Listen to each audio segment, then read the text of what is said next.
Assalomu alaykum hammaga. Bugun sizlar bilan present simple haqida gaplashamiz.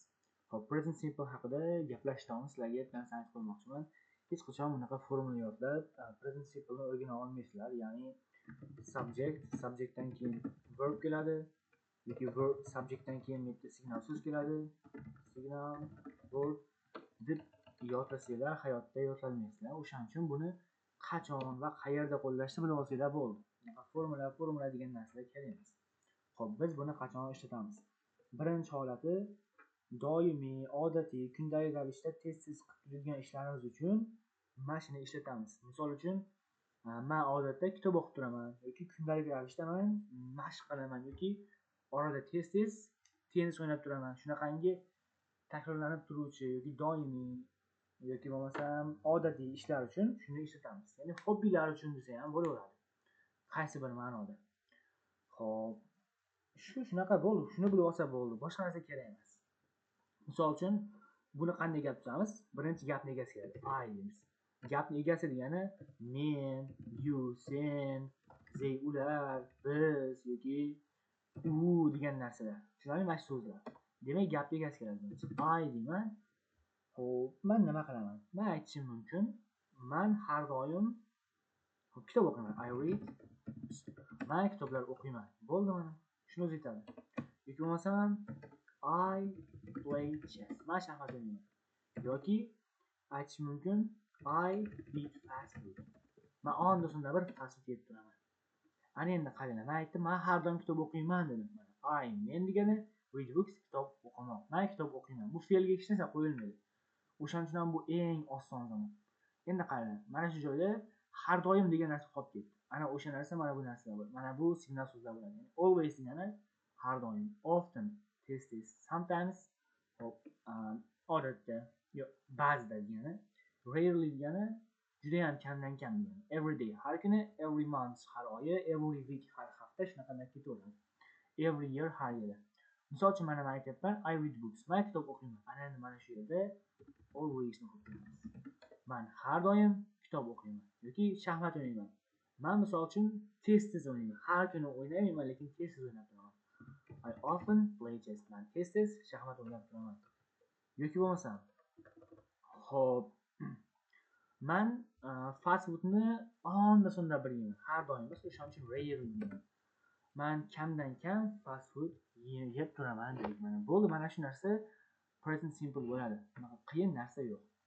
Ana endi biroz bizda o'zgaradi. Qachonki biz uchinchi shaxsni qo'shganimizda. Misol uchun he desak, he degani u degani. He always bu har doim read books deganimizda shu fe'lga s qo'shib qo'yamiz xolos. Shu xolos, boshqa qiyinchilik joyi yo'q. Xo'p. How we can do it? Mana reads books. Bu kitoblar o'qib turadi. Yoki shaxmat o'ynab turadi desak, endi she deymiz. U often odatda plays chess. U shaxmat o'ynab turadi. Bo'ldimi? U often plays chess. O'sha fe'lga ing qo'shiladi xolos. Yoki mana endi he, she demasdan mana shu ism qo'ysa ham bo'ladi. Ya'ni uchinchi shaxsni bildiruvchi har qanaqangi so'z qo'ysa bo'ladi. Misol uchun aytsa bo'ladi, my mother, mening onam rarely, juda ham kamdan kam deymiz, eats fast food. Juda ham kamdan kam mana onam nima qiladi? Fast food yeydi. Eats fast food. Bo'ldi mana. Shu xolos, boshqa qiyin joyi yo'q. Shu. Xo'p, ana endi bu bizda pozitiv gaplar. O'zi gaplar 3 xil bo'ladi bizda. Birinchisi pozitiv, ya'ni pozitiv gaplar, ikkinchisi negativ, inkor gaplar. Misol uchun mana bu pozitiv. Men kitob o'qiyman. Ana endi men kitob o'qimayman bo'lsa, bu o'sha negativ bo'ladi. Misol uchun men kitob o'qimayman deylik, misol aytyapman. I don't read books every day deyapman. Men har kuni kitob o'qimayman. Ana endi bu negativda. Mana bu yerda egadan keyin mana shu don't degan inkor so'zini beruvchi phrase deymizmi, shu keladi xolos. Xo'p, endi keyingisi. He deymiz. U kitob o'qimaydi. He don't read books desak bo'lmaydi. Chunki bu uchinchi shaxsda bo'lgani uchun bu ham o'zgaradi. Mana o'z chiziqchani qilib qo'ygan. Unga don't emas, doesn't bo'ladi. Tushunarlimi? Ana endi shuni yana yozib beramiz. I qilmayman. Nima degan ekan? I don't play chess. Men shaxmat o'ynamayman. Yoki bo'lmasam u shaxmat o'ynamaydi bo'lsa, she doesn't keladi. Doesn't play chess. Va bu mana s qo'shildi-ku, shu narsa yo'qolib qolaveradi. Doesn't turib fe'l o'zi bo'ladi. Yoki mana men fast food yeyman. I don't eat fast food. Men fast food yemayman. Mana endi my mother deymiz. Mening onam doesn't eat fast food. Fast food yemaydi. Tushunarlimi? Yana doesn't kelyapti. Yoki bo'lmasa mana bu yerda don't kelyapti. Endi qaranglar, bu doesn't faqatgina uchinchi shaxslar uchun xolos. Ya'ni he, she, itga to'g'ri keladigan har qanaqangi otlar uchun. Misol uchun he, she itga nima to'g'ri kelishi mumkin? He, she. Misol uchun mana aytsak my brother, mening akam. Kim? U, ya'ni he ga to'g'ri keladi. O'shaning uchun my brother, my mother desa ham bunga doesn't bo'laveradi. Tushunarlimi?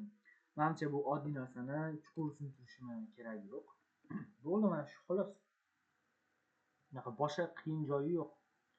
Ana endi sizlar bilan zo'r artikelcha bor. Mana shuni ko'rib chiqamiz. Aynan shu beginnerdagilar uchun. Sizlar hech qachon bir unaqa so'zlar yodlashga foydasi yo'q. Misol uchun climb the tree degan narsalarni. Chunki hayot ishlatmaysizlarda. Hayotda ham sizlarga sen odatda nima qilasan desa, men odatda bir daraxtga tirmashaman demaydi odam. Odam aytadi, men futbol o'ynayman deydi, velosiped minaman deydi, kitob o'qiyman deydi, internetda suzaman deydi, yoki bo'lmasam aytadi, ko'p kino ko'raman deydi. Shunaqangi hayotda kerak bo'ladigan so'zlarni o'rganib chiqamiz sizlar bilan. Demak, va bularga gap ham tushib ketamiz. Va qanday qilib aktiv qilishdan ko'rsatib beraman. Hobby and activities. Hobbilar va mashg'ulotlar. Birinchisi bolalar haqida ekan. Some children often play football. Ba'zi bir bolalar odatda futbol o'ynaydi. Ride bicycle. Velosiped minadi. Read books. Kitoblar o'qiydi. Listen to music. Qo'shiq eshitadi. Draw pictures. Rasmlar chizadi. Play with friends. Ya'ni do'stlari bilan o'ynaydi. Do puzzles. Do puzzle degani solve puzzle bo'ladi mana shu. Puzzle borki o'yin, mana shu narsani yig'adi. Puzzle desalar rasm chiqadi hozir. Mana shunaqangi puzzle borki o'yin. Mana shu narsani yig'adi nima? Solve puzzle degani. Yoki help their parents. Zo'r so'z. Ota-onasiga yordam beradi. Learn new things. Yangi narsalar o'rganadi. Mana shuni new language desa bo'ladi. Language degani til. Yangi til o'rganadi. Yoki dance yoki o'ynaydi. Ana endi qaranglar, mana shu joygacha juda ham ko'p so'zlar o'rgandik. Mana shu aktiv qilish kerak. Endi qaranglar. Play football, futbol o'ynash. Shu so'zni eshitganda ko'zlari oldiga kim keladi? Misol uchun aytishim mumkin, my brother deyman. Mani akam always, degan har doim plays football. Har doim futbol o'ynaydi. Always haligi signal so'z har doim plays qo'ydik. Fe'l uchinchi shakli bo'lgan. Bu uchinchi shakli bo'lgan uchun my brother. Yoki bo'lmasa aytishimiz mumkin men deb. Sizlar qanchalik tez futbol o'ynaysizlar? Misol uchun men juda ham kamdan kam o'ynayman. Aytsam bo'ladi, I rarely play football. Men juda ham kam futbol o'ynayman. Ana endi I bo'lgani uchun futbol playga s qo'ymadik. Yoki bo'lmasa aytishim mumkin, my friend desam bo'ladi. My best friend desam bo'ladi. Best friend degani eng yaqin do'stim degani. My best friend sometimes, ba'zi paytlarda, juda ham kamdan kam emas, ba'zi paytlari plays football. Futbol o'ynab turadi. Futbol. Bo'ldimi? Yana o'sha playga s qo'shyapmiz. Shu bunaqa qiyin narsa yo'q. Ana endi men sizlarga aytayotgan sababi, o'zlar haqingizda eng yaqin do'stlar va akalar, ukalar yoki singillar yoki ota-onalar haqida gap tursanglar, mana shu narsa esda qolishi yaxshi bo'ladi. Chunki odam noto'g'ri haqiqat bo'lmagan narsa emas, balki o'zini hayotidan gap tursa, o'sha so'zlar yaxshi esda qoladi. yoki misol uchun ride bicycle desa aytishlari mumkin. My brother always rides bicycle desa bo'ladi. To'g'rimi? Yoki bo'lmasam hop, nima desa bo'ladi? Ana shuni negativ qilsa ham bo'ladi. Aytsam bo'ladi my best friend desam bo'ladi. Best friend mana eng yaqin do'stim doesn't read doesn't ride bicycle. Ya'ni mana eng yaqin do'stim nima qilmaydi? Velosiped haydamaydi every day. Har kuni u velosiped haydamaydi deyapmiz. Tushunarlimi? Misol uchun bo'ladi. Because degani chunki degani. Chunki deb turib endi aytishimiz mumkin. He always u har doim read books. U har doim kitoblar o'qiydi. Ko'rdinglarmi? O'sha birinchi darsda sizlar gap tuzyapsizlar. Ya'ni mana do'stim nima qilmaydi? Velosiped haydamaydi. Chunki, because degani chunki degani. Chunki u har doim kitob o'qiydi. Tushunarlimi? Sizlarga gap so'zlab bo'ladi. Misol uchun I don't nima desa bo'lar ekan? Xo'p, aytishimiz mumkin. I don't help demaymiz. I don't aytishimiz mumkin. Play football all the time degani all the time degani har doim degani. Men har doim futbol o'ynamayman deyapmiz. Mana I don't play football. Don't ishlatadi, to'g'rimi? Fe'ldan keyin. Fe'ldan oldin. Men har doim futbol o'ynamayman. Yana because degani chunki. Because I always men har doim aytsa bo'ladi learn new things. Men har doim yangi narsalar o'rganaman. Tushunarlimi? Ya'ni because degandan keyin sababini qo'yapmiz mana. Bo'ldi, o'sha birinchi gapda sizlar gap tuzyapsizlar. Mana shu narsalarni yana qayta gap tuzaversa esdan chiqmaydi. To'g'ri, boshda qiyin bo'ladi, lekin asta-sekinlik bilan nima matonat deydimi, disiplina bilan yaxshi o'rgansanglar, xudo xohlasa bemalol birinchi gapda o'zing gap tuzaverasizlar. Endi davom etamiz. But lekin other children boshqa bolalar play video games. Qaranglar. Zo'r gap keldi. My brother mana ukam yoki akam doesn't qo'yadi, to'g'rimi? Esida bor. Doesn't aytsa bo'ladi. Doesn't read books. Mana ukam kitoblar o'qimaydi. Because chunki he always u har doim plays video games. U har doim video o'yinlar o'ynaydi. Tushunarlimi? Mana because dan keyin nima qo'yar ekanmiz? Because degani chunki degani va sababini aytdik. U har doim plays video games. Tushunarlimi? Bo'ldi mana. Shunaqa darajada oson. Plays video games. Scroll down on Instagram. Scroll down degani hali internetda suzish borki, shuna narsa. Suzish emas, hali reelslarni pastga tushirib ko'radi-yu, mana shu narsa scroll down bo'ladi. Instagramda shuna qilib o'tiradi deyapti. Watch too many movies. Watch degani tomosha qilish, too many degani juda ham ko'p kinolar ko'radi desa bo'ladi. Yoki shunchaki watch movies desa ham bo'laveradi. Qiynalsanglar too many eslab qolishga. Watch movies. Kinolar ko'radi deyapmiz. Yoki eat junk food. Eat junk food degani nima desam bo'ladi? Fast food yeyish. Or sleep too much. Juda ham ko'p uxlaydi. Ana endi mana shu yerda aytsak bo'ladi. Hop, aytasizlar. I don't help my parents. Men ota-onamga frequently desa bo'ladi. Shu o'rganib olaveringlar. Yo'l-yo'lakay ham shunaqa so'zlar ko'p chiqadi. Frequently degani tez. Men ota-onamga unaqa tez yordam berib turmayman deyapsizlar. Endi because deysiz. Because I sleep all the time. Men har doim uxlayman. I sleep too much deydi. I sleep chunki men juda ham ko'p uxlayman deyapsiz. Tushunarlimi? Mana because dan keyin nima qo'yar ekan? Because degani chunki deb turib sababini aytdik. Bo'ldi, xolos. Mana shu so'zlarni har bittasiga kamida bir 10 tadan 5 tadan gap tushsa, xudo xolasa bemalol esda qolib ketadi. Ana endi kimga o'tamiz? Qara, bu grammatikani o'rgangan keyin faqatgina yosh bolalar o'rganmaydi. Misol uchun katta odamlar bu narsani aytmaydi. Misol uchun ota-onalar aytmaydi-yu. Men qo'shiq aytish bo'lishi mumkin. Misol uchun Men do'stlarim bilan o'ynayman deb ota-onalar gap tuzmaydi yoki bo'lmasam katta odamlar gap tuzmaydi. Katta odamlar gap tuzadi, men ishlayman deydi, bolamga qarayman deydi. Yoki bo'lmasam kitob o'qiyman deydi, yangi o'qiyman deydi.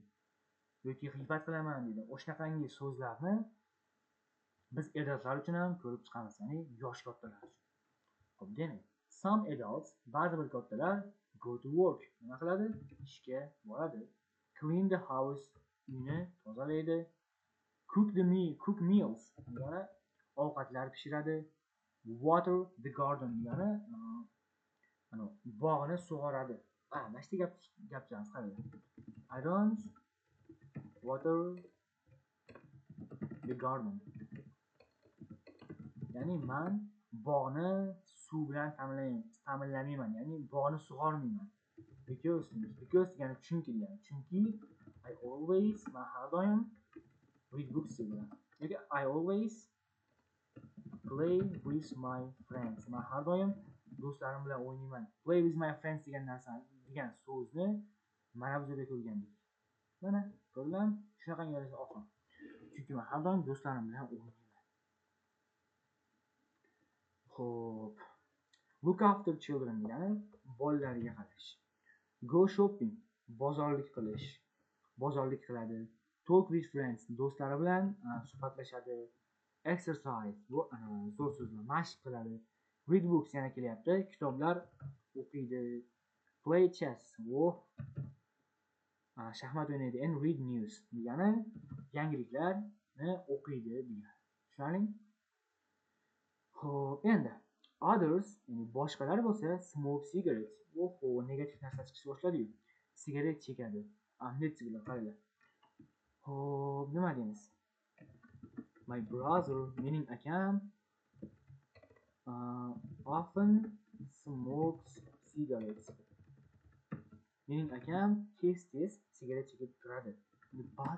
But degani ammo degani. Ammo he doesn't degani qilmaydi, to'g'rimi? U nima qilmaydi?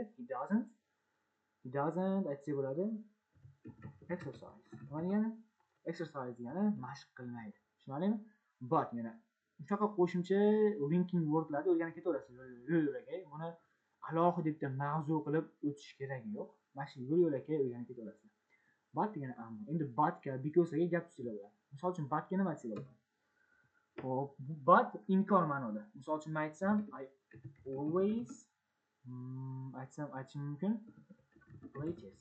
Men har doim shaxmat o'ynayman, but lekin I don't often solve puzzles.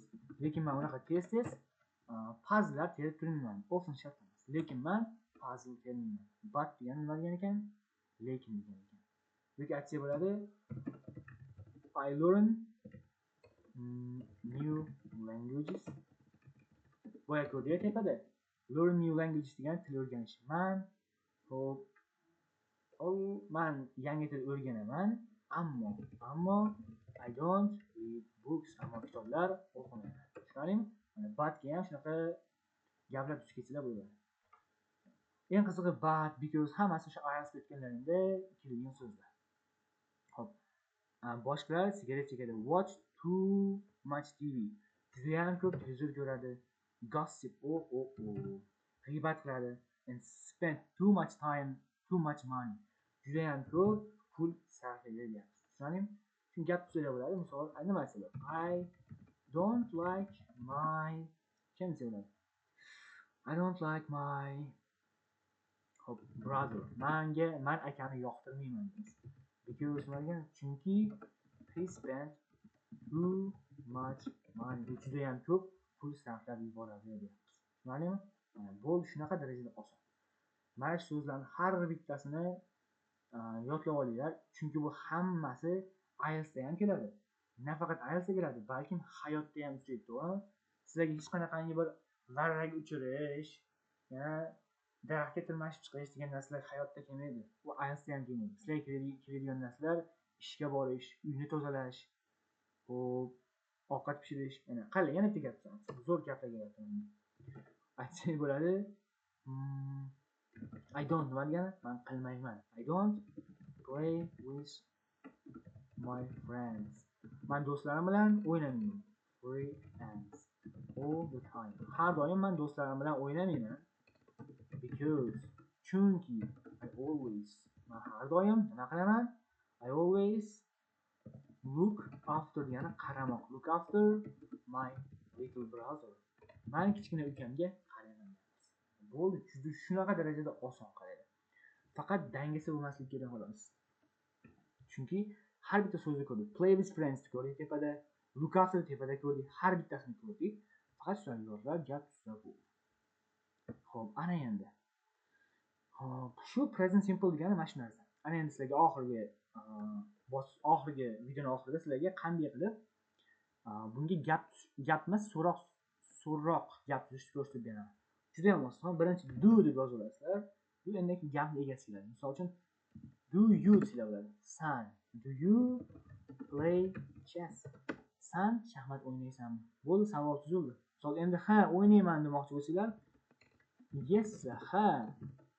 Yes, I do deb qo'yasizlar. Bo'ldi. Yoki bo'lmasam aytishlar mumkin, no, I don't. No, I don't. Yo'q, o'ynayman. Bo'ldi, mana yod bergan narsa yo'q. Yes, I do. No, I don't. Xo'p, nima uchun bu yerda I do deyapmiz? Chunki bizga do bilan so'rayapti, do bilan javob beramiz. Inglizda shunaqa qoida bor. Yoki bo'lmasam, endi aytishimiz mumkin, bu birlikda qanday bo'ladi? Misol uchun aytamiz, endi buni does bo'ladi. Does degani u qiz bola uchun.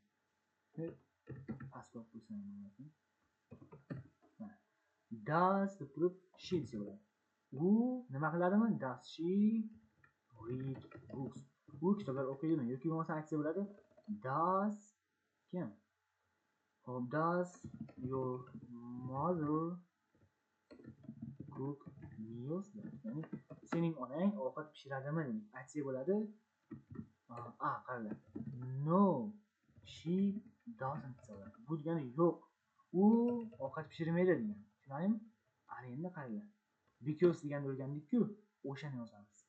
Because chunki she goes to the work. Go to work. U ishga boradi deyapmiz. Tushunarlimi? Mana because o'rgandik, boyani yana qo'llayapmiz. Yoki bo'lmasam savol bersa, yoki shunga ha deb javob beramiz. Buni teskariz. Aytsa bo'ladi. Yo'q, mayli. Yes, she does. Ha, u ovqat pishiradi deyapmiz. Yoki bo'lmasam yana savol bor. Sizlarga savol beradi. Do you play chess deyapti. O'qituvchilar aytyapti sizlarga, shaxmat o'ynaysanmi deyapti. Aytsalar bo'ladi. No, I don't. Yo'q, men o'ynayman shaxmat. Lekin I always har doim solve puzzles. Har doim puzzle'lar yechib turaman deyapti. Tushunarlimi? Savol shakli shunaqa bo'ladi. Bu bunaqa ortiqcha formula boshqa narsa degan narsa yo'q. Shunchaki egani qo'yasizlar. Egadan keyin o'sha signal so'z va fe'l. Mana ega fe'l. Ega mana fe'l. Savoldachi do ega fe'l. Bo'ldi, does ega fe'l. Bo'ldi, boshqa narsa kerak emas. Hop. Shunaqa gaplar bo'ladi. Xo'p, bo'ldi. Muhimi mana shu so'zlarda aktiv hosila bo'ldi. Bemalol mana shu gapdan keyin o'zlaringning hobbilaring haqida, o'zlaring haqida bemalol gapiradigan bo'lasizlar. Sog' bo'linglar, salomat bo'linglar.